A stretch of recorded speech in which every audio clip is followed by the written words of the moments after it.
नमस्कार दोस्तों थे। गौ माता ने बताया कि कौन से पाप इंसान को गरीबी की ओर ले जाते हैं। गौ माता की इस अद्भुत और पवित्र कथा को जो भी व्यक्ति ध्यान पूर्वक सुनता है, उसके जीवन से सभी दुख और कष्ट सदा के लिए समाप्त हो जाते हैं। फिर उसे कभी भी गरीबी और समस्याओं का सामना नहीं करना पड़ता। प्रिय दर्शकों, यह कथा आपकी पारिवारिक परेशानियों का समाधान बन सकती है।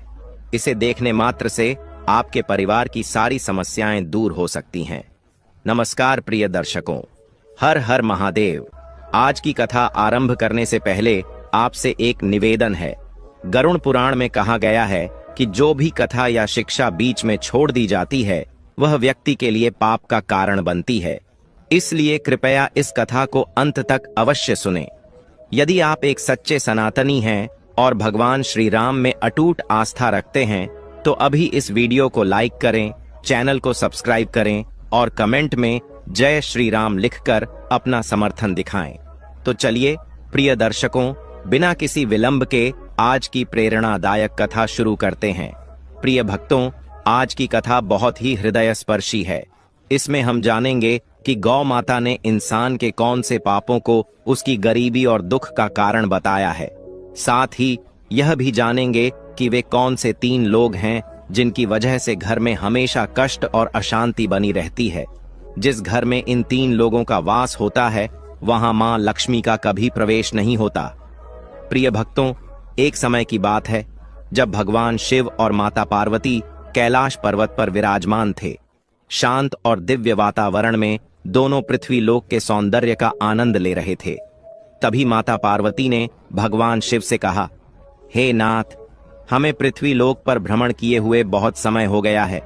मेरा मन कहता है कि आज हमें वहां जाकर भ्रमण करना चाहिए। भगवान शिव मुस्कुराते हुए बोले, हे उमा, तुमने सही कहा। आज हमें पृथ्वी लोक पर जाकर देखना चाहिए कि वहां क्या हो रहा है। यह कहकर भगवान शिव और माता पार्वती पृथ्वी लोक पर प्रकट हुए और एक सुंदर बगीचे में एक विशाल वृक्ष की छाया में बैठ गए। वहां चारों ओर हरी भरी घास फैली हुई थी और कई गायें उस घास को चर रही थीं। तभी उनमें से एक गौ माता भगवान शिव और माता पार्वती के पास आकर खड़ी हो गई।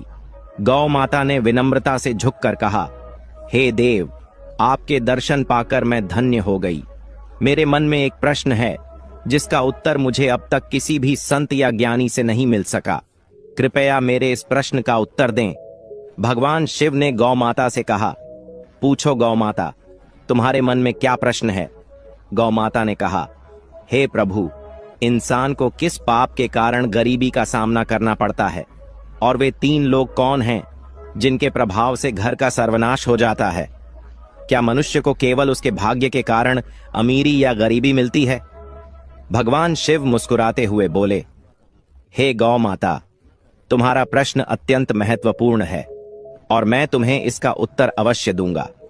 यह पूर्ण सत्य नहीं है कि केवल भाग्य ही इंसान की गरीबी और अमीरी का कारण होता है। इसके पीछे कुछ अन्य कारण भी होते हैं। गौ माता ने कहा, हे प्रभु, कृपया मुझे विस्तार से समझाएं।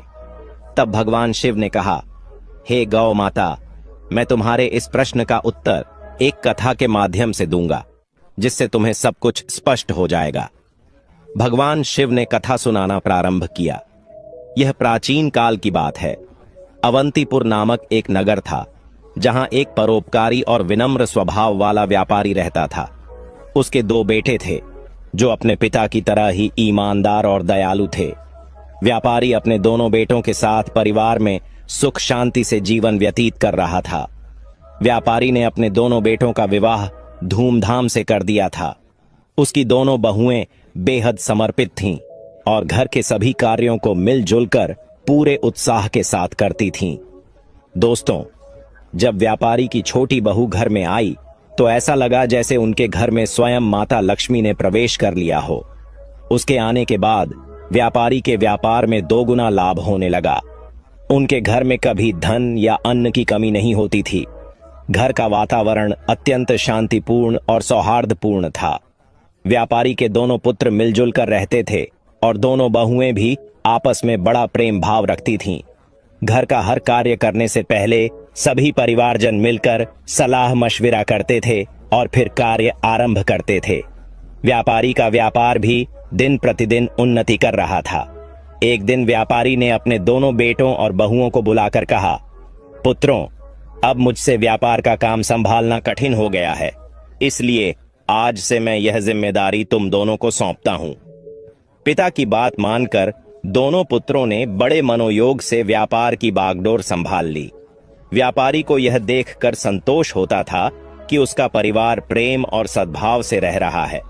उसके दोनों बेटे व्यापार में निपुणता दिखा रहे थे और दोनों बहुएं भी घर में सुख शांति बनाए हुए थीं। यह सब देखकर व्यापारी निश्चिंत होकर चैन की नींद सोता था। लेकिन दोस्तों, व्यापारी के सुखमय जीवन को देखकर नगर के अन्य लोग उससे ईर्ष्या करने लगे थे। वे सोचते थे कि व्यापारी का जीवन कितना आरामदायक और सुखद है। व्यापार दिन ब दिन प्रगति कर रहा है और उसके परिवार में कोई झगड़ा या परेशानी नहीं है। यह देखकर नगरवासियों के मन में जलन होने लगी। भगवान शिव ने गौ माता से कहा, हे गौ माता, जैसे एक बड़ी मछली तालाब में छोटी मछलियों को फलते फूलते देखकर भयभीत होकर उन्हें निगलने की कोशिश करती है, वैसे ही मनुष्य दूसरों की प्रगति देखकर उन्हें पीछे खींचने का प्रयास करता है। इंसान अपनी सफलता से जितना प्रसन्न नहीं होता, उससे अधिक वह दूसरों की तरक्की देखकर बेचैन हो जाता है। एक विद्वान ने ठीक ही कहा है कि मनुष्य अपने दुख से उतना परेशान नहीं होता जितना वह दूसरों के सुख से व्यथित होता है। इसी जलन के कारण नगरवासी व्यापारी के प्रति षड्यंत्र रचने लगे। उन्होंने सोचा कि किस प्रकार उसके जीवन को कष्टपूर्ण बना दिया जाए। नगर के कुछ लोग व्यापारी के कुल पुरोहित के पास गए और बोले, हे पुरोहित जी, आप यहाँ अभाव में जीवन व्यतीत कर रहे हैं, जबकि आपका यजमान ऐश्वर्य और वैभव से परिपूर्ण जीवन बिता रहा है। वह अपनी बहुओं के हाथ का स्वादिष्ट भोजन कर रहा है और सुख संपत्ति का आनंद ले रहा है। पुरोहित ने कहा, आप लोग यह सब क्यों कह रहे हैं? आपकी बात का अभिप्राय क्या है? तब नगरवासियों ने बताया, पुरोहित जी, याद कीजिए, व्यापारी ने आपको आखिरी बार अपने घर कब बुलाया था? अगर वह आपको यज्ञ और पूजा के लिए नहीं बुलाएगा तो आपकी आय कैसे होगी? आपको दान दक्षिणा कैसे मिलेगी? यदि यह स्थिति बनी रही तो आप और आपके परिवार को भूखा रहना पड़ेगा। पुरोहित ने यह बात सुनकर सोचा, यह तो सच है। व्यापारी ने बहुत समय से मुझे अपने घर आमंत्रित नहीं किया है। उसका जीवन सुखमय है, लेकिन मेरा जीवन कठिनाई से गुजर रहा है। यह सोचकर पुरोहित भी बेचैन हो गया। नगरवासियों ने पुरोहित से कहा, अगर आप चाहते हैं कि आपका जीवन सुखद बने और आपको दान दक्षिणा मिले, तो आपको ऐसा उपाय करना होगा जिससे आपके यजमान के घर में कुछ कठिनाइयां आएं। जब उसके घर में अशांति होगी, तभी वह आपसे समाधान मांगने आएगा और आपको हवन पूजन के लिए बुलाएगा। इतना कहकर नगरवासी पुरोहित को भड़काकर अपने अपने घर चले गए।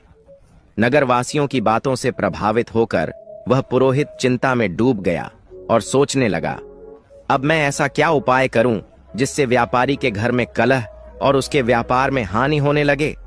तभी वह पुरोहित अपने गुरु के पास सलाह लेने गया और उनसे कहा, हे गुरुदेव, कृपया मेरी सहायता करें। यदि आप मेरी मदद नहीं करेंगे तो मेरा परिवार भूखों मर जाएगा। जैसे एक मछली का जीवन तालाब के पानी पर निर्भर करता है, वैसे ही पुरोहितों और पंडितों का जीवन उनके यजमानों पर आधारित होता है। यदि यजमान के घर में कोई समस्या नहीं होगी और वे हमें पूजा पाठ के लिए नहीं बुलाएंगे तो हमारा गुजारा कैसे होगा? हम धन कैसे अर्जित करेंगे? गुरु ने उसकी समस्या सुनकर कहा, हे शिष्य, चिंता मत करो, मुझे बताओ कि तुम्हारी समस्या क्या है, मैं अवश्य इसका समाधान करूंगा। पुरोहित ने उत्तर दिया, हे गुरुदेव, मैं चाहता हूं कि व्यापारी के जीवन में कुछ समस्याएं आएं, उसके घर में कलह हो और उसके व्यापार में हानि हो, तभी वह मुझे अपने घर पूजा पाठ के लिए बुलाएगा। गुरु ने ध्यान पूर्वक सुनकर कहा, हे शिष्य, व्यापारी के सुखद जीवन का मुख्य कारण उसकी छोटी बहू है। वह भगवान विष्णु और माता लक्ष्मी की नित्य पूजा करती है, जिसके कारण उनके घर पर दिव्य कृपा बनी हुई है। जब से वह बहू इस घर में आई है, तब से व्यापारी का जीवन धन धान्य से परिपूर्ण और सुखमय हो गया है। ऐसी धार्मिक और गुणवान स्त्री जिस घर में होती है, वहां कभी अभाव नहीं होता। यह सुनकर पुरोहित ने कहा, हे गुरुदेव, यदि ऐसा है तो क्या कोई उपाय है जिससे व्यापारी के घर में अशांति और व्यापार में हानि हो सके? गुरु ने कहा, तुम चिंता मत करो, तुम्हें बस एक सरल उपाय करना है। व्यापारी के घर जाओ और उससे एक पीतल का लोटा मांग लो। उस लोटे को अपने घर ले जाकर रख लेना। जब तुम ऐसा करोगे तो कुछ ही समय में व्यापारी के व्यापार में हानि होने लगेगी और उसके घर में कलह शुरू हो जाएगी। उसके बेटे आपस में झगड़ने लगेंगे और उसके जीवन में कष्ट बढ़ जाएंगे। तब वह तुम्हें अपने घर पूजा पाठ के लिए बुलाएगा। गुरु की सलाह सुनने के बाद पुरोहित ने उनका धन्यवाद किया और अपने घर लौट आया। अगले दिन सुबह स्नान ध्यान करने के बाद वह व्यापारी के घर पहुंचा। व्यापारी उस समय आराम कर रहा था। पुरोहित की आवाज सुनकर वह बाहर आया और अपने कुल पुरोहित को देखकर अत्यंत प्रसन्न हुआ। उसने उनका स्वागत किया और कहा, आइए पुरोहित जी, इतने दिनों बाद आपके दर्शन हुए हैं। सब कुशल मंगल है ना? पुरोहित ने जवाब दिया, सब ठीक है, बस इधर से गुजर रहा था तो सोचा कि आपसे मिल लूं। फिर वह अपनी मीठी बातों में व्यापारी को फंसाने लगा। कुछ देर बाद उसने कहा, व्यापारी जी, मुझे थोड़ा पानी दीजिए। व्यापारी पानी लाने के लिए जाने लगा। तभी पुरोहित ने कहा, पानी पीतल के लोटे में लाइए। व्यापारी मुस्कुराते हुए बोला, जैसा आप कहें पुरोहित जी। इतना कहकर व्यापारी अंदर चला गया। इधर उसकी छोटी बहू, जो अत्यंत चतुर और समझदार थी, वास्तुशास्त्र का थोड़ा ज्ञान भी रखती थी, जब उसने देखा कि व्यापारी पीतल का लोटा लेकर जा रहा है तो तुरंत उसके पास आई और कहा, पिताजी, यह लोटा थोड़ी देर के लिए मुझे दे दीजिए, मैं इसे जल्दी ही लौटा दूंगी। व्यापारी ने सहर्ष लोटा उसे दे दिया। छोटी बहू ने उस लोटे का पानी निकालकर अपनी गौ माता को पिला दिया और फिर उसमें नया पानी भरकर लौटा वापस ससुर को दे दिया। व्यापारी ने वह पानी पुरोहित को दिया। पानी पीने के बाद पुरोहित ने कहा, व्यापारी जी, यह पीतल का लोटा बहुत अच्छा है, क्या आप इसे मुझे दे सकते हैं? व्यापारी हंसते हुए बोला, पुरोहित जी, यह तो बहुत छोटी बात है, आप इसे अपने साथ ले जाइए। पुरोहित मन ही मन प्रसन्न हुआ और सोचने लगा, आज मैंने व्यापारी के सुख चयन पर प्रहार कर दिया है, अब उसके घर की खुशियां समाप्त हो जाएंगी। पुरोहित लौटा लेकर अपने घर लौट आया और उसे एक कोने में रखकर सोचने लगा, अब कुछ ही दिनों में व्यापारी मुझे बुलाएगा, उसके घर में कलह मचेगा और व्यापार में नुकसान होगा। तब मैं पूजा पाठ करके उससे अच्छी दक्षिणा प्राप्त करूंगा। इन ख्यालों से पुरोहित बेहद प्रसन्न था और बेसब्री से इंतजार करने लगा कि व्यापारी कब उसे बुलाता है। दिन बीतते गए, लेकिन 20 दिनों के बाद भी व्यापारी की ओर से कोई बुलावा नहीं आया। पुरोहित थककर पुनः अपने गुरु के पास गया और बोला, हे गुरुदेव, मैंने आपके निर्देशानुसार व्यापारी से पीतल का लोटा मांग लिया था, लेकिन अब 20 दिन बीत चुके हैं और व्यापारी के जीवन में कोई समस्या नहीं आई है। वह तो पहले की तरह सुख शांति के साथ अपना जीवन व्यतीत कर रहा है। गुरु ने यह सुनकर अपनी दिव्य दृष्टि का उपयोग किया और आंखें बंद करके स्थिति का अवलोकन किया। फिर उन्होंने कहा, हे शिष्य, मैंने पहले ही तुम्हें बताया था कि व्यापारी की छोटी बहू बहुत चतुर और समझदार है, उसे वास्तुशास्त्र का ज्ञान है। जब व्यापारी तुम्हारे लिए पानी लेकर आ रहा था, उसी समय उसकी छोटी बहू ने वह लौटा अपने ससुर से लिया और उसमें का पानी गौ माता को पिला दिया। इसी कारण से व्यापारी के घर की सुख समृद्धि वहीं बनी रही और तुम्हारा षड्यंत्र विफल हो गया। गुरु ने आगे कहा, लेकिन चिंता मत करो, मैं तुम्हारे लिए एक और उपाय बताता हूं। अब तुम व्यापारी के घर जाकर उसकी गौ माता मांग लो। हिंदू धर्म में गौ माता को मां लक्ष्मी का स्वरूप माना गया है। जिस घर में गौ माता का निवास होता है, वहां हमेशा सुख और समृद्धि रहती है। जैसे ही तुम व्यापारी की गौ माता को अपने घर लेकर आओगे, उसके घर में दुख और अशांति आने लगेगी। गुरु की बात सुनकर पुरोहित फिर से उत्साहित हो गया।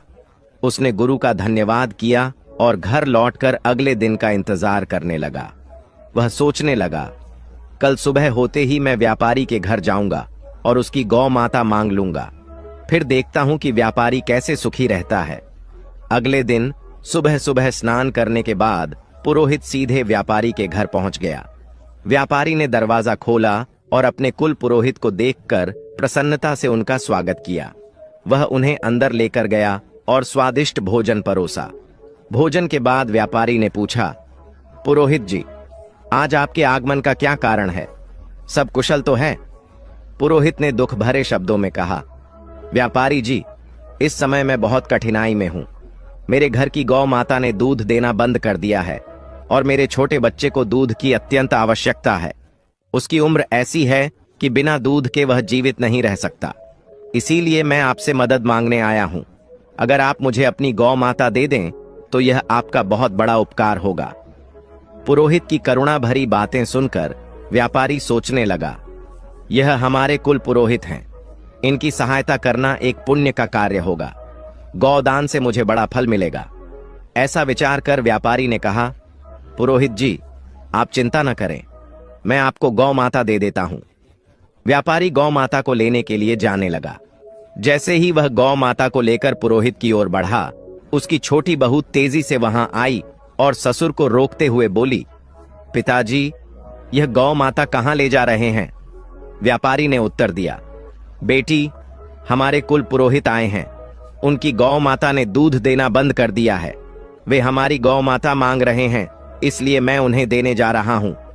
छोटी बहू ने समझदारी से जवाब दिया, पिताजी, कृपया थोड़ी देर रुकें, मैं अभी आती हूं। वह अंदर गई और एक कटोरी में हल्दी और चंदन का रंग घोल कर लाई। उसने गौ माता की सींग पर वह रंग लगा दिया और शेष रंग को घर के मंदिर के पास रख दिया। फिर वह ससुर से बोली, पिताजी, अब आप इस गौ माता को पुरोहित जी को दे सकते हैं। छोटी बहू की समझदारी ने व्यापारी के घर की समृद्धि को एक बार फिर सुरक्षित कर दिया। पुरोहित व्यापारी से गौ माता लेकर अपने घर लौट आता है और उसे खुशी खुशी अपने आंगन में बांध देता है।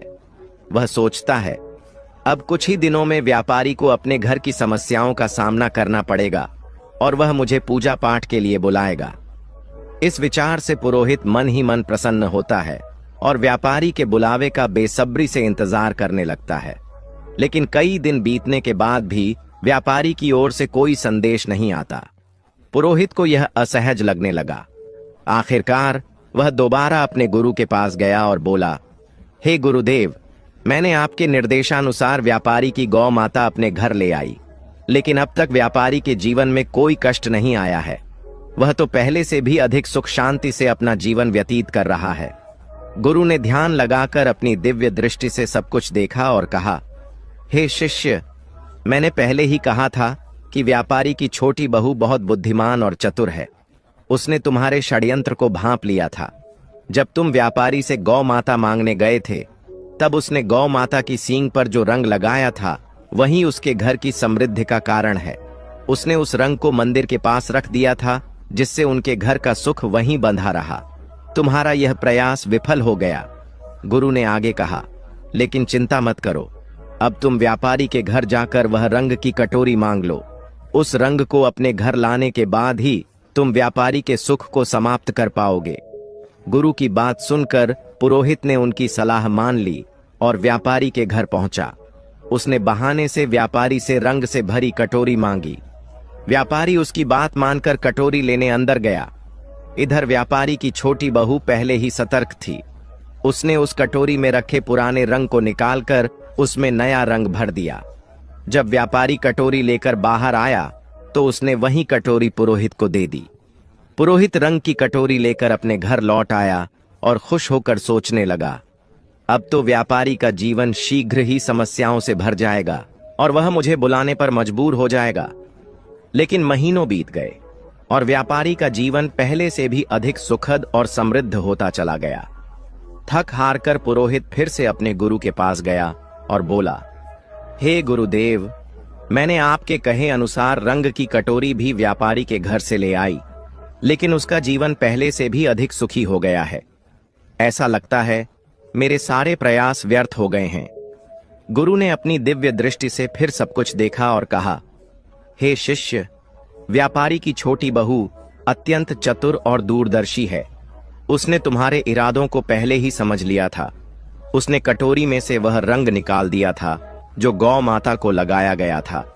इसी कारण व्यापारी का सुख समृद्धि अब भी उसके पास बनी हुई है। जब तक वह छोटी बहू व्यापारी के घर में रहेगी, तब तक तुम व्यापारी का कुछ नहीं बिगाड़ सकते। अब तुम्हें किसी भी तरह से उस छोटी बहू को व्यापारी के घर से बाहर करना होगा, तभी व्यापारी के जीवन में कष्ट आएंगे। गुरु की यह बात पुरोहित की समझ में आ गई। उसने सोचा कि छोटी बहू को घर से निकालने के अलावा अब कोई और उपाय नहीं बचा है। वह घर लौटकर व्यापारी के परिवार में फूट डालने और छोटी बहू को घर से बाहर करने की योजना बनाने लगा। अगले दिन पुरोहित चिंतित मुद्रा में व्यापारी के घर पहुंचा। व्यापारी ने उसे इस अवस्था में देखा तो पूछा, पुरोहित जी, क्या बात है? आप इतने परेशान क्यों हैं? पुरोहित ने गंभीर स्वर में कहा, व्यापारी जी, आपके घर पर बहुत बड़ा संकट मंडरा रहा है। यदि आपने जल्द ही इसका समाधान नहीं किया तो आपका सुखमय जीवन बर्बाद हो जाएगा। आपके बेटों को व्यापार में बड़ा नुकसान होगा और आपके परिवार पर विपत्ति का पहाड़ टूट पड़ेगा। व्यापारी यह सुनकर घबरा गया और चिंतित स्वर में बोला, पुरोहित जी, यह आप क्या कह रहे हैं? कृपया हमें इस संकट से बचने का उपाय बताइए। आप हमारे कुल पुरोहित हैं, जो भी आप कहेंगे हम अवश्य करेंगे। पुरोहित ने व्यापारी की घबराहट भांप ली और समझ गया कि वह अब उसके जाल में फंस चुका है।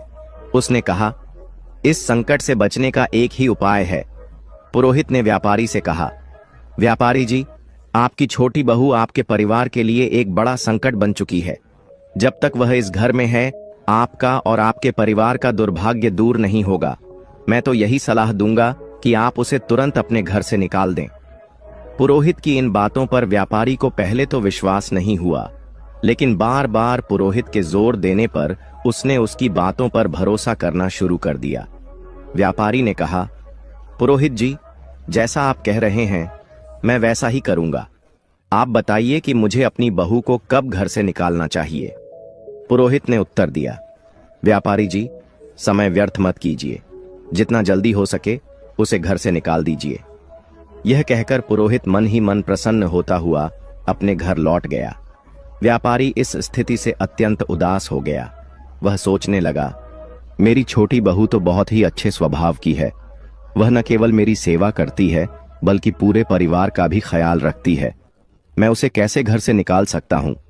लेकिन फिर वह विचार करने लगा, यदि वह परिवार के लिए संकट है तो मुझे इस कठोर निर्णय को लेना ही होगा, क्योंकि मैं अपने परिवार को किसी विपत्ति में नहीं डाल सकता।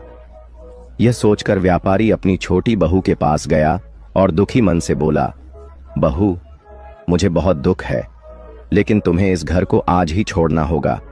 तुम्हारे कारण हमारे परिवार पर बड़ी विपत्ति आने वाली है। ससुर की बात सुनकर बहू स्तब्ध रह गई, लेकिन वह तुरंत समझ गई कि यह सब दुष्ट पुरोहित की साजिश है। उसने नम्रता से कहा, ठीक है पिताजी, यदि यही आपकी इच्छा है तो मैं इस घर को छोड़ देती हूं। जब व्यापारी का छोटा बेटा यह सब देखता है तो वह भी गुस्से और दुख से भर जाता है। उसने अपने पिता से कहा, पिताजी, यदि मेरी पत्नी को इस घर में जगह नहीं मिल सकती तो मैं भी इस घर में नहीं रह सकता। मैं अपनी पत्नी के साथ चला जाऊंगा। छोटा बेटा और उसकी पत्नी घर छोड़कर शहर चले गए। वहां उन्होंने एक छोटे से किराए के मकान में रहना शुरू कर दिया। व्यापारी का छोटा बेटा अत्यंत मेहनती और ईमानदार था। कुछ समय बाद उसने शहर में अपना छोटा सा व्यापार शुरू किया, जो उसकी लगन और ईमानदारी के कारण तेजी से बढ़ने लगा। धीरे धीरे वे संपन्न हो गए और उन्होंने शहर में अपना खुद का घर खरीद लिया। इधर व्यापारी का घर पुरोहित की चालों के कारण बर्बादी की कगार पर आ गया। घर में हर दिन झगड़े और कलह होने लगे। व्यापारी का बड़ा बेटा, जो पहले व्यापार में मन लगाता था, बुरी संगति में फंस गया।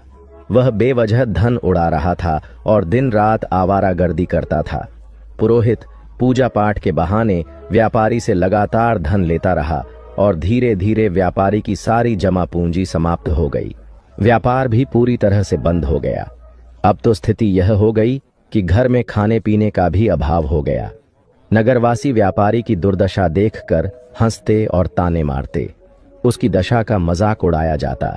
यह सब देखकर व्यापारी को आत्मग्लानि होने लगी। उसने सोचा, मेरी जिंदगी अब किसी काम की नहीं रही। आत्महत्या के अलावा मेरे पास और कोई रास्ता नहीं बचा। इस विचार के साथ वह नदी की ओर बढ़ चला, लेकिन रास्ते में उसकी भेंट एक तेजस्वी संत से हुई।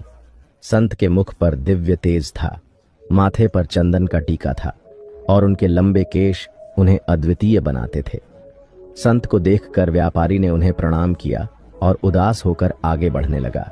संत ने कहा, हे पुत्र, ठहरो, तुम्हें इतनी चिंता क्यों हो रही है? क्या बात है? व्यापारी ने रुककर संत के समक्ष अपना पूरा हाल सुना दिया।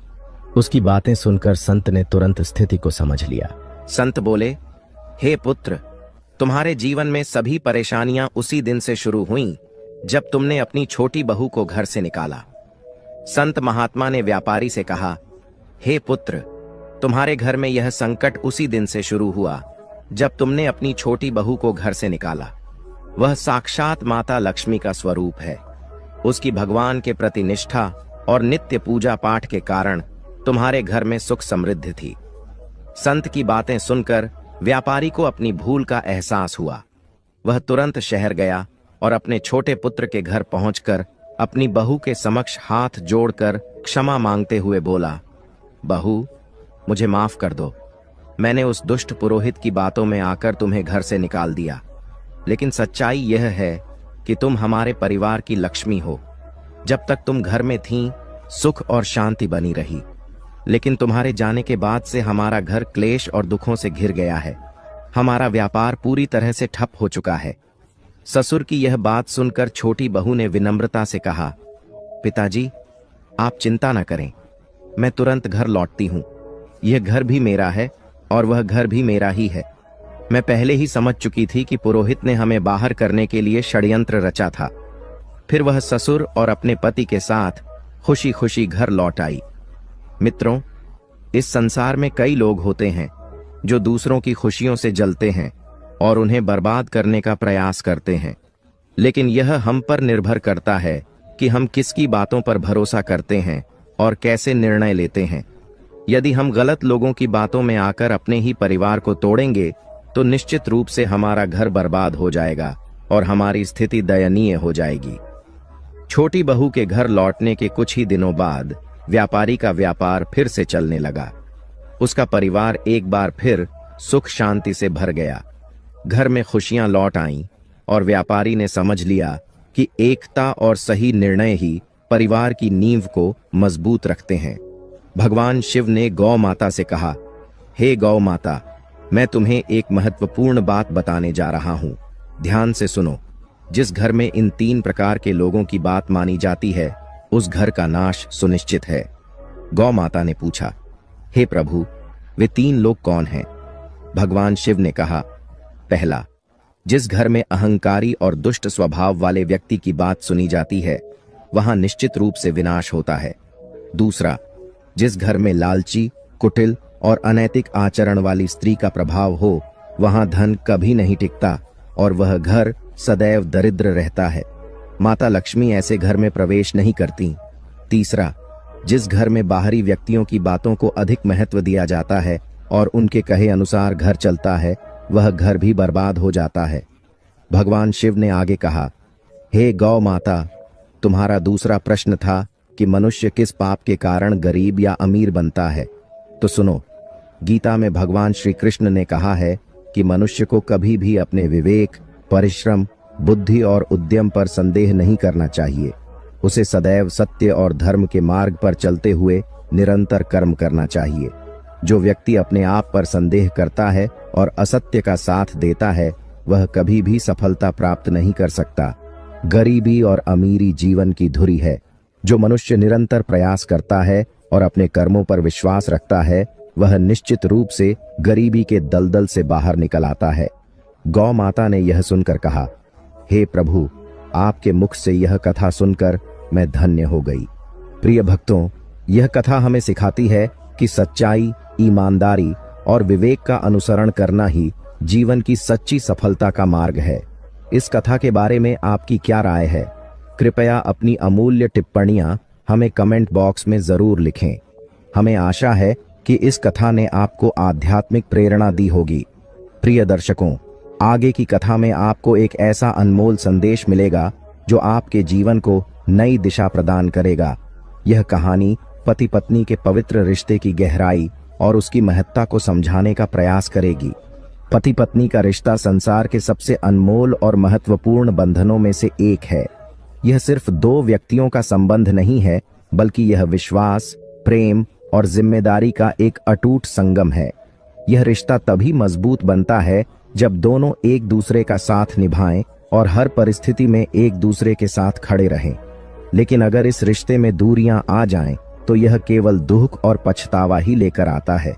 आज हम एक ऐसी कथा सुनाने जा रहे हैं जो पति पत्नी के रिश्ते को एक नई दृष्टि से समझने का अवसर प्रदान करेगी। यह कहानी उन स्त्रियों और पुरुषों के लिए एक संदेश है जो अपने जीवन साथी के महत्व को अनदेखा करते हैं या उनके साथ रिश्तों में लापरवाही बरतते हैं। मित्रों, यह देखा गया है कि कई बार कुछ पत्नियां अपने पति के साथ रात में सोने से कतराती है। वे उन्हें अपने पास आने से रोकती हैं और तरह तरह के बहाने बनाकर दूरी बना लेती हैं। ऐसी स्थिति केवल उनके रिश्ते को ही नहीं, बल्कि उनके पूरे जीवन को भी प्रभावित करती है। ऐसी महिलाएं अक्सर अपने निर्णयों पर पछताती हैं, लेकिन तब तक बहुत देर हो चुकी होती है। यह कथा उन महिलाओं के लिए एक चेतावनी है जो अपने रिश्तों में दूरी पैदा करती हैं। अब सवाल यह उठता है कि क्या पति पत्नी का एक साथ सोना उनके रिश्ते के लिए आवश्यक है?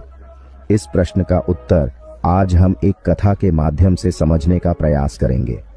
प्रिय दर्शकों, यह कहा जाता है कि कुछ पत्नियां अपने पति के पास आने पर उन्हें अपमानित करती हैं, खरी खोटी सुनाती हैं और उन्हें भला बुरा कहती हैं। ऐसी महिलाओं को यह समझना चाहिए कि उनका ऐसा व्यवहार न केवल उनके पति को, बल्कि उनके स्वयं के जीवन को भी बर्बाद कर सकता है। जो स्त्री अपने पति को अपने पास आने से रोकती है, वह एक बड़ा पाप करती है। एक बार की बात है, मधुपुर नामक एक नगर था। नगर के पास एक घना जंगल था, जिसके बीच में एक सुंदर तालाब स्थित था। उस तालाब का पानी इतना स्वच्छ था कि उसमें आसमान की परछाई भी स्पष्ट रूप से दिखाई देती थीं। तालाब के चारों ओर छोटे छोटे पेड़ थे, जिन पर पक्षियों की चहचहाहट सुनाई देती थी। तालाब के पास एक मिट्टी का छोटा सा घर था, जिसमें रघुवीर नाम का एक किसान अपनी पत्नी पूनम और 2 बच्चों के साथ रहता था। उनके परिवार में एक बेटा और एक बेटी थी। पूनम अपने अप्रतिम सौंदर्य के लिए पूरे क्षेत्र में प्रसिद्ध थी। उसकी सुंदरता ऐसी थी कि यदि कोई अजनबी भी उसके घर आता और उसे देखता तो मोहित हो जाता। एक दिन की बात है, सूर्य अस्त हो चुका था। आकाश में तारे टिमटिमा रहे थे और वातावरण शांत था। पूरा गांव गहरी नींद में डूबा हुआ था। लेकिन इसी शांत रात में रघुवीर अपने घर से बाहर निकला और जंगल की ओर चलने लगा। यह रात का 3रा पहर था। रघुवीर के चेहरे पर अजीब सी खुशी थी। वह तेज कदमों से घने जंगल की ओर बढ़ रहा था, जैसे उसे कोई महत्वपूर्ण चीज मिलने वाली हो। घने पेड़ों के बीच से गुजरते हुए वह तालाब के पास पहुंचा। वहां से उसे एक झोपड़ी दिखाई दी। झोपड़ी के बाहर एक सुंदर स्त्री खड़ी थी, जिसका नाम निशा था। निशा को देखते ही रघुवीर के चेहरे पर हल्की मुस्कान आ गई। निशा ने भी मुस्कुराते हुए कहा, स्वामी, आज इतनी देर क्यों कर दी? मैं पिछले 1 घंटे से आपका इंतजार कर रही थी। मुझे लगा कि आप आज नहीं आएंगे, इसलिए मैं जाने ही वाली थी। तभी मुझे किसी के कदमों की आहट सुनाई दी। मैंने देखा कि आप आ रहे हैं, तो मैं यहीं रुक गई, निशा ने कहा। रघुवीर मुस्कुराते हुए बोला, हे प्रिय, आज मेरी पत्नी को नींद नहीं आ रही थी। मैं उसे सुलाने में व्यस्त था। उसने कहा कि उसे नहीं पता क्यों, लेकिन उसकी आंखों में आज नींद नहीं थी। मैंने उसे अपने पास बुलाया और अपनी बाहों में लेटा लिया। जब वह गहरी नींद में सो गई, तो मैं चुपके से उठकर तुम्हारे पास चला आया। इस कारण आज मुझे थोड़ा समय लग गया। मैं इसके लिए क्षमा चाहता हूं। निशा ने उसकी बात सुनकर कहा, स्वामी, मैं समझती हूं, लेकिन अगली बार इतनी देर मत करना। यहां आपका इंतजार करते करते मुझे काफी समय हो गया था। चलिए, अब झोपड़ी के अंदर चलते हैं। हमें सुबह होने से पहले अपने अपने घर लौटना होगा। रघुवीर और निशा दोनों झोपड़ी के अंदर चले गए। उस रात उन्होंने अपनी झूठी खुशियों का आनंद लिया। रघुवीर, जो अपनी पत्नी पूनम को धोखे में रखता था, हर रात निशा से चोरी छुपे मिलने आता था। वहीं निशा भी अपने पति को धोखा देकर रघुवीर से मिलने आती थी। जब पति पत्नी के बीच भावनात्मक और शारीरिक दूरी आ जाती है, तो उनका रिश्ता बिखरने लगता है। यह सिर्फ उनके जीवन को ही नहीं, बल्कि उनके बच्चों और समाज को भी प्रभावित करता है। रघुवीर और निशा दोनों अपने अपने जीवन साथी को धोखा देकर इस अनुचित रिश्ते में शामिल थे। उनका यह सिलसिला लंबे समय तक चलता रहा। लेकिन दोस्तों, यह जानना जरूरी है कि जो स्त्री अपने पति को धोखा देती है और जो पुरुष अपनी पत्नी को छलता है, उनके जीवन में इसका क्या परिणाम होता है। अब आगे की कथा में जानते हैं कि इस प्रकार के कृत्य के क्या दुष्परिणाम हो सकते हैं। इंद्रलोक का वातावरण शांत था। आकाश में तारे झिलमिला रहे थे और मंद मंद सुगंधित पवन बह रही थी। देवराज इंद्र अपने सिंहासन पर विराजमान थे और उनके चारों ओर दिव्य प्रकाश फैला हुआ था। इसी समय आकाश मार्ग से गरुड़ महाराज अपने विशाल पंखों की गति से उड़ते हुए नारायण नारायण का जाप करते हुए इंद्रलोक पहुंचे। उन्होंने देवराज इंद्र को प्रणाम किया और हाथ जोड़कर कहा, हे देवराज, मैं पृथ्वी लोक से लौट रहा हूं। वहां मैंने एक ऐसी घटना देखी जिसने मेरे मन में अनेक प्रश्न उत्पन्न कर दिए हैं। कृपा करके इन प्रश्नों का समाधान करें। देवराज इंद्र ने गरुड़ को स्नेहपूर्वक देखा और कहा, हे गरुड़, तुम इतने व्यथित क्यों हो? कौन सी बात तुम्हें परेशान कर रही है? निसंकोच अपनी बात मुझसे कहो। गरुड़ ने नम्रता से कहा, हे देवराज, जब मैं पृथ्वी लोक पर भ्रमण कर रहा था तो मैंने एक विचित्र दृश्य देखा। एक स्त्री जो अपने पति और बच्चों के साथ रहती थी, रात के समय अपने पति और बच्चों को धोखा देकर घर से निकल गई। उसने अपने पति को सुलाया और जंगल की ओर चल पड़ी। वहां वह एक झोपड़ी के पास खड़ी थी, जैसे किसी पुरुष का इंतजार कर रही हो। दूसरी ओर एक पुरुष जो अपने परिवार का मुखिया था, वह भी अपनी पत्नी और बच्चों को धोखा देकर जंगल के रास्ते से उसी झोपड़ी में पहुंचा। मैंने देखा कि वह स्त्री और वह पुरुष, जो दोनों अपने अपने परिवारों के लिए जिम्मेदार थे, एक दूसरे से मिलकर अनैतिक संबंध बना रहे थे। यह दृश्य देखकर मेरा मन विचलित हो गया। गरुड़ ने आगे कहा, हे देवराज, मैं यह समझने में असमर्थ हूं कि ऐसे लोग जो अपने जीवन साथी और बच्चों को धोखा देकर इस प्रकार का कृत्य करते हैं, उनके जीवन में क्या परिणाम होंगे। यह कलयुग का प्रभाव है या मानव मन की विकृति? कृपया मेरे इन प्रश्नों का उत्तर दें। देवराज इंद्र ने गरुड़ की बात ध्यान से सुनी और उन्हें शांत रहने का संकेत दिया। फिर बोले, हे गरुड़, तुम इतने व्याकुल क्यों हो? यह कलयुग है और इसमें इस प्रकार के कृत्य असामान्य नहीं है। कलयुग में मनुष्य अपनी इच्छाओं, वासनाओं और स्वार्थ के अधीन हो जाता है। यही उनके पतन का मुख्य कारण है। उन्होंने आगे कहा, तुम्हारे प्रश्न अत्यंत महत्वपूर्ण हैं। ये प्रश्न न केवल मानव जीवन के लिए बल्कि उनके नैतिक मूल्यों और समाज के लिए भी गहन चिंतन का विषय है। इन घटनाओं का परिणाम केवल उन व्यक्तियों तक सीमित नहीं रहता, बल्कि उनके परिवार और समाज पर भी गहरा प्रभाव डालता है। देवराज इंद्र ने गरुड़ की ओर देखा और मुस्कुराते हुए कहा, हे गरुड़, तुम्हारे प्रश्न अत्यंत महत्वपूर्ण हैं। ये न केवल स्त्रियों के लिए बल्कि पुरुषों के लिए भी उतने ही प्रासंगिक हैं। पति पत्नी के रिश्ते में संतुलन, प्रेम और जिम्मेदारी का होना अनिवार्य है। यदि इनमें से कोई एक अपने कर्तव्यों को भूल जाए तो इसका परिणाम पूरे परिवार और समाज पर गहरा प्रभाव डालता है। अब मैं तुम्हारे प्रश्नों का उत्तर एक कथा के माध्यम से दूंगा। इसे ध्यानपूर्वक सुनो और इसे मानव जाति के कल्याण के लिए उपयोग करो। गरुड़ ने कहा, हे देवराज, कृपया विस्तार से बताएं। देवराज इंद्र ने कथा आरंभ की। एक समय की बात है। सुजानगढ़ नामक नगर में सुभाष नाम का एक धनवान व्यापारी रहता था। वह अपनी मेहनत और चतुराई से खूब धन कमाता था। सुभाष अनाज को किसानों से कम दाम पर खरीदता और ऊंचे दामों पर व्यापारियों को बेचता। इस प्रकार उसकी संपत्ति दिन ब दिन बढ़ती गई। सुभाष का एकमात्र पुत्र था अमन, जिसे वह और उसकी पत्नी श्रुति अत्यधिक स्नेह करते थे। लेकिन अमन को बचपन से अधिक आजादी मिली हुई थी। वह जो चाहता वही करता। सुभाष और श्रुति ने उसे कभी किसी चीज के लिए मना नहीं किया। कहते हैं कि अत्यधिक आजादी इंसान को बिगाड़ देती है। अमन के साथ भी यही हुआ। वह बुरी संगत में पड़ गया और जुआ खेलने, नशा करने और वेश्याओं के पास जाने का आदी हो गया। धीरे धीरे उसने अपने पिता की संपत्ति बर्बाद करनी शुरू कर दी। गरुड़ ने पूछा, हे देवराज, अमन ने ऐसा क्यों किया? क्या उसके माता पिता ने उसे रोकने का प्रयास नहीं किया?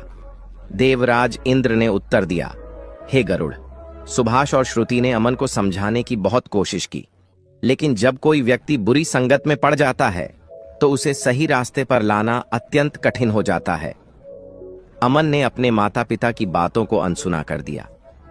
उसने अपनी मां से झूठ बोलकर धन मांगना शुरू किया और जुए में हार जाता। वेश्याओं और नशे की लत ने उसे उसकी इच्छाओं का गुलाम बना दिया। अमन की आदतें इतनी बिगड़ गईं कि उसने न केवल अपने पिता की संपत्ति बर्बाद की, बल्कि अपने स्वास्थ्य और चरित्र को भी खो दिया। देवराज इंद्र ने आगे कहा, यह कथा उन माता पिता के लिए एक चेतावनी है जो अपने बच्चों को अनुशासन में नहीं रखते। अत्यधिक छूट और बुरी संगत किसी भी व्यक्ति को बर्बादी की ओर ले जाती है। गरुड़ ने कहा, हे देवराज, यह कथा अत्यंत शिक्षाप्रद है, कृपया इसे विस्तार से सुनाइए। देवराज इंद्र ने कहा, सुनो गरुड़, जब सुभाष को पता चला कि उसका पुत्र अमन जुआ, नशा और वेश्यावृत्ति में लिप्त है तो वह बहुत दुखी हुआ। उसने सोचा कि यदि अमन की आदतों को रोका नहीं गया तो वह उसकी मेहनत से अर्जित सारी संपत्ति बर्बाद कर देगा। इस समस्या का समाधान खोजते हुए सुभाष ने मन ही मन विचार किया, यदि अमन का विवाह करवा दिया जाए तो शायद वह अपनी बुरी आदतें छोड़ दे।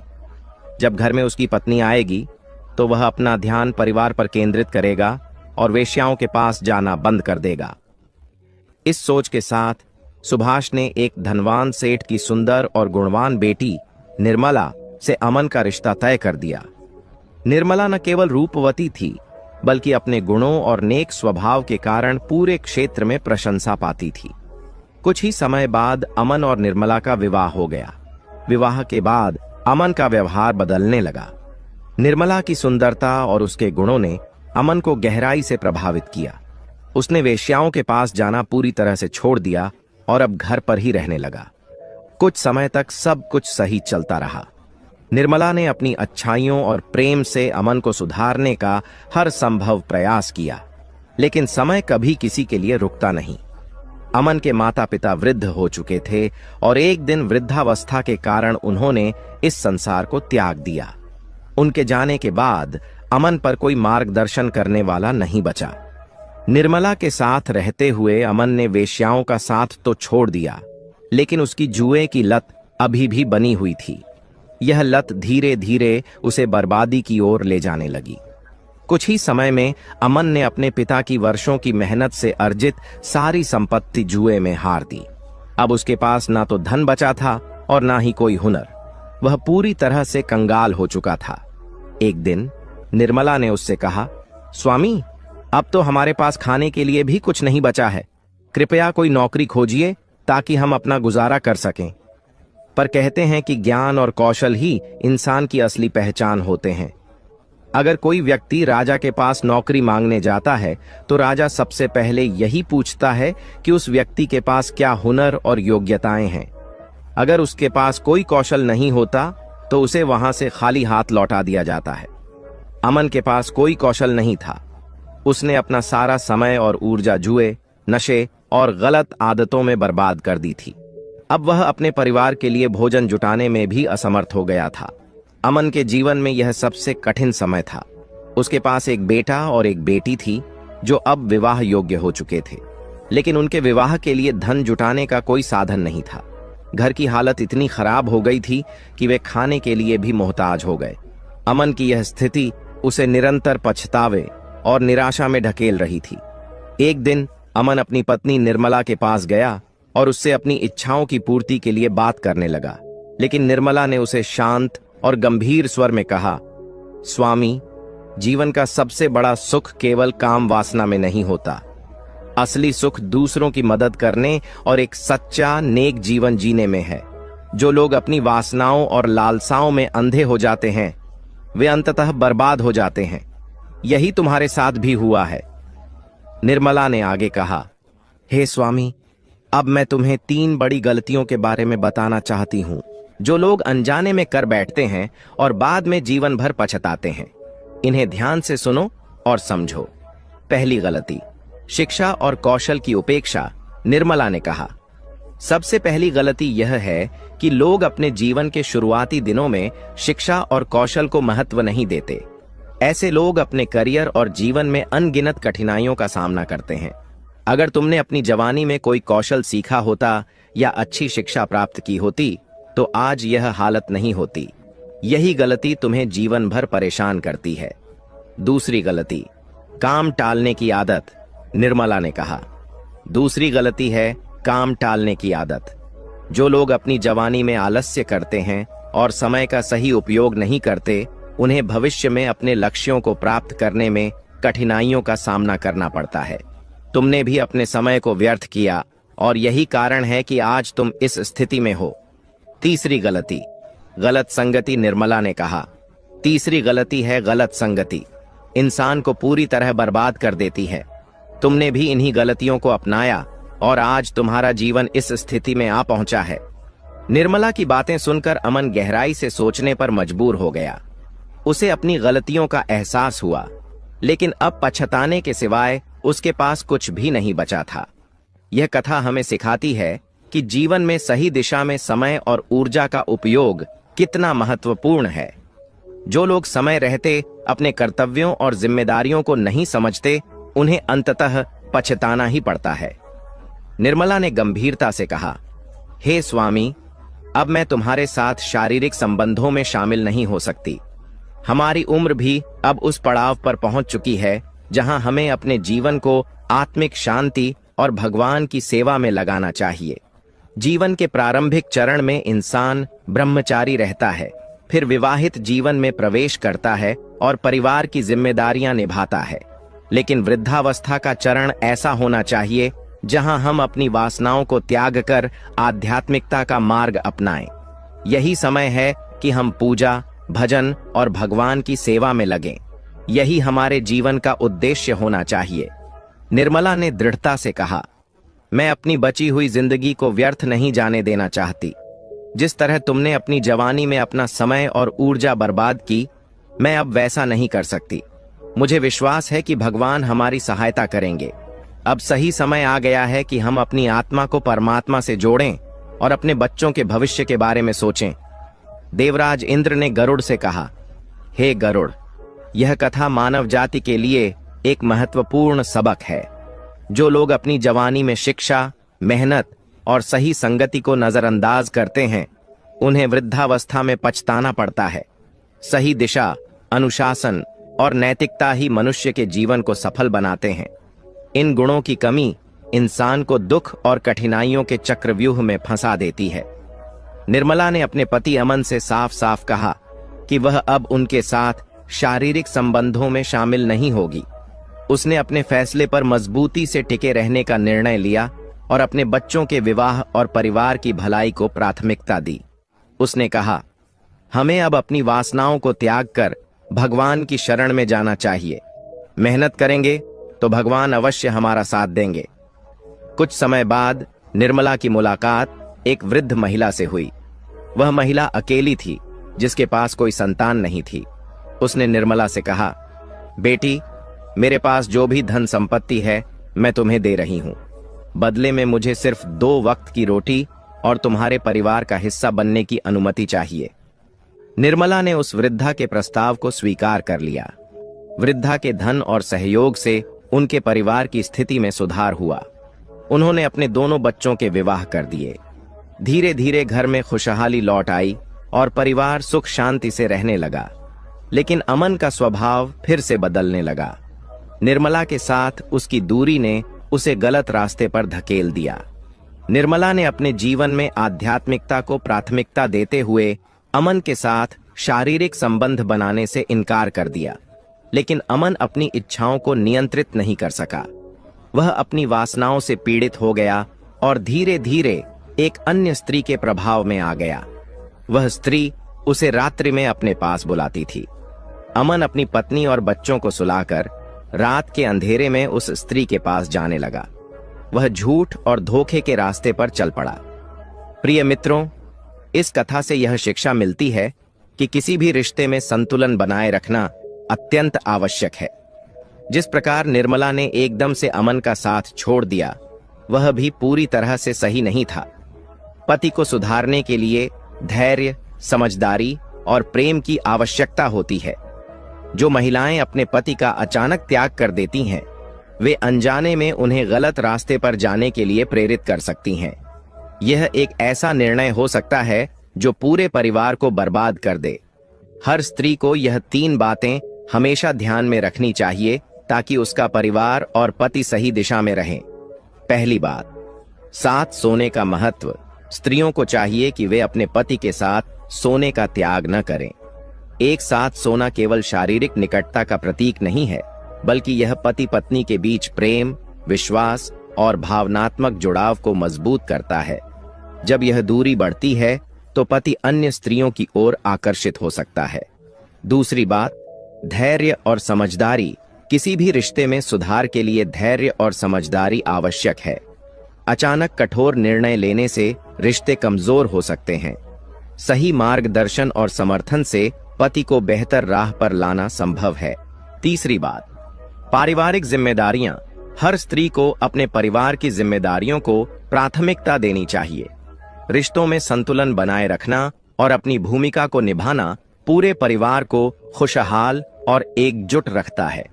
पति पत्नी का रिश्ता जीवन रूपी गाड़ी के 2 पहियों के समान है। यदि एक पहिया पटरी से उतर जाए तो गाड़ी चलना कठिन हो जाता है। इसलिए रिश्ते में सामंजस्य और सहयोग बनाए रखना ही एक सुखी जीवन की कुंजी है। इसलिए स्त्रियों को चाहिए कि वे अपने रिश्ते की गरिमा बनाए रखें और इसे मजबूती प्रदान करें। पहली बात, पति की इच्छाओं का सम्मान करें। काम क्रीड़ा पति पत्नी के रिश्ते का एक स्वाभाविक और महत्वपूर्ण हिस्सा है। यदि कोई स्त्री अपने पति की भावनाओं और इच्छाओं को पूरी तरह अनदेखा करती है और उससे दूरी बनाती है तो पति पराई स्त्रियों की ओर आकर्षित हो सकता है। लेकिन जो स्त्रियां अपने पति की भावनाओं का सम्मान करते हुए धैर्य और समझदारी से उसे सही रास्ते पर लाती हैं, वे परिवार और समाज दोनों के लिए आदर्श बन जाती हैं। पति को सही दिशा दिखाना और उसका मार्गदर्शन करना स्त्री का नैतिक दायित्व है। दूसरी बात, पति को सही राह पर लाने का प्रयास करें। यदि पति किसी बुरी आदत या वासना में फंसा हुआ है तो स्त्री को उसे सुधारने का प्रयास करना चाहिए। उसे अच्छे सत्संग में ले जाना, धार्मिक चर्चा सुनाना और मंदिर या आध्यात्मिक स्थानों पर ले जाना ऐसे उपाय हैं जो किसी भी व्यक्ति को सुधार सकते हैं। स्त्री को अपने पति की कमजोरियों को समझते हुए धैर्यपूर्वक उसे सही दिशा में ले जाने का प्रयास करना चाहिए। लेकिन यह प्रयास तभी सफल होता है जब इसमें संयम और समझदारी हो। तीसरी बात, परिवार की भलाई को प्राथमिकता दें। पति पत्नी दोनों को यह समझना चाहिए कि उनका रिश्ता केवल व्यक्तिगत संतोष तक सीमित नहीं है, बल्कि यह पूरे परिवार की नींव है। यदि कोई भी अपने कर्तव्यों को नजरअंदाज करता है तो इसका परिणाम पूरे परिवार को भुगतना पड़ता है। केवल भगवान की भक्ति करना पर्याप्त नहीं है, परिवार की देखभाल और पति को सही मार्ग पर रखना भी उतना ही महत्वपूर्ण है। देवराज इंद्र ने कहा, जो पुरुष पराई स्त्री के साथ अनैतिक संबंध बनाता था वह अमन था। उसकी पत्नी निर्मला ने उसके साथ शारीरिक संबंध पूरी तरह से समाप्त कर दिए थे। इस दूरी ने अमन को अपनी पत्नी के प्रति उदासीन बना दिया और वह पराई स्त्रियों के जाल में फंस गया। यही उसकी बर्बादी का कारण बना। मित्रों, यह कथा हमें सिखाती है कि किसी भी स्त्री को अपने पति का अचानक त्याग नहीं करना चाहिए। अपने पति को सही मार्ग पर लाने के लिए धैर्य, समझ और प्रेम का सहारा लेना चाहिए। ऐसा करने वाली स्त्रियां न केवल अपने परिवार को बचाती हैं, बल्कि समाज में भी आदर्श मानी जाती हैं। गरुड़ ने यह कथा सुनने के बाद प्रसन्न होकर कहा, हे देवराज, आपने मेरे सभी प्रश्नों का समाधान कर दिया। अब मैं इस ज्ञान को पृथ्वी लोक पर जाकर मानव जाति के कल्याण के लिए उपयोग करूंगा। आपका धन्यवाद। इसके बाद गरुड़ वहां से विदा हो गए। यह कथा हमें सिखाती है कि पति पत्नी का रिश्ता केवल साथ रहने का नाम नहीं है, बल्कि यह एक दूसरे को समझने, सहयोग करने और सही दिशा दिखाने का माध्यम है। जहां संतुलन और सामंजस्य होता है, वहीं परिवार और समाज में सुख और शांति बनी रहती है। 3 महत्वपूर्ण बातें भावनात्मक और शारीरिक जुड़ाव बनाए रखें। स्त्रियों को चाहिए कि वे अपने पति के साथ भावनात्मक और शारीरिक निकटता बनाए रखें। यदि वे अपने पति से दूरी बनाती हैं तो पति के गलत राह पर जाने की संभावना बढ़ जाती है। अपने पति को धीरे धीरे सुधारने का प्रयास करें, न कि उसे पूरी तरह त्याग दें। रिश्ते में समझ और धैर्य का महत्व। पति पत्नी का रिश्ता आपसी समझ और धैर्य पर आधारित होता है। यदि पति किसी बुरी आदत में फंसा है तो संयम और सही मार्गदर्शन से उसे सुधारने की कोशिश करें। उसे अनदेखा करना या पूरी तरह त्याग देना उचित समाधान नहीं है। परिवार की भलाई को प्राथमिकता दें। किसी भी परिस्थिति में परिवार की भलाई सबसे महत्वपूर्ण होनी चाहिए। पति पत्नी दोनों को एक दूसरे का सहयोग करना चाहिए और अपने बच्चों के लिए आदर्श बनना चाहिए। यदि परिवार टूटता है तो इसका असर न केवल बच्चों पर बल्कि पूरे समाज पर पड़ता है। प्रिय भक्तों, इस कथा के बारे में आपके क्या विचार हैं? कृपया अपनी अमूल्य राय हमें कमेंट बॉक्स में जरूर बताएं। हमें उम्मीद है कि यह कथा आपको प्रेरणादायक लगी होगी और आपके जीवन में नई सोच लेकर आई होगी। अगर यह कथा आपको अच्छी लगी हो तो कृपया इस वीडियो को लाइक करें और इस ज्ञानवर्धक संदेश को अधिक से अधिक लोगों तक पहुंचाने के लिए इसे अपने मित्रों और परिवार के साथ साझा करें। साथ ही कमेंट सेक्शन में जय श्री कृष्णा लिखकर अपनी श्रद्धा प्रकट करें। इस वीडियो को अंत तक देखने के लिए आप सभी का दिल से धन्यवाद। जय श्री राम।